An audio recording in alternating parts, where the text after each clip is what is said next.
1971 India Pakistan వార్లో UK, US, China ఈ 3 దేశాలు మేమున్నాము యుద్ధానికి ముందడుగు వేయమని పాకిస్తాన్ ని మెడపట్టి ముందుకు తోశాయి.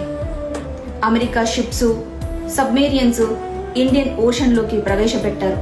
వాటిని అడ్డుకోవడానికి కొన్ని షిప్స్, సబ్మెరియన్స్ రొమ్ము విరిచి ఇండియన్ ఓషన్ లోకి ఎంటర్ అయ్యాయి. అవి పంపించింది ఎవరో కాదు, రష్యా. ఇండియాతో యుద్ధం చేయాలంటే ముందు మమ్మల్ని దాటి వెళ్లమని ఘాటుగా సమాధానమిచ్చింది రష్యా. మిడిసిపడ్డ పాకిస్తాన్కి అమెరికా, చైనా హ్యాండ్ ఇచ్చాయి.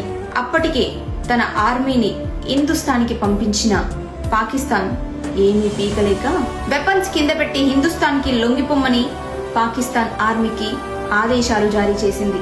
ఆపదలు ఉన్నప్పుడు సహాయం చేసి ఆ దేశాలు మనకి మిత్ర దేశాలుగా మిగిలిపోయాయి. కానీ భారతదేశపు కూడు తింటూ యాంటీ నేషన్ గా పనిచేసే కొన్ని మూకలు, కుహన లౌకికవాదులున్నారు మన దేశంలో. వాళ్లే వీళ్లలో కొంతమంది ఇప్పుడు మనం పాకిస్తాన్ మీద యుద్ధం ప్రకటిస్తే ఎంతమంది అమాయకులు చచ్చిపోతారో కదా, వాళ్ళు చంపారని మనం కూడా చంపాలా అనే వాళ్ళున్నారు.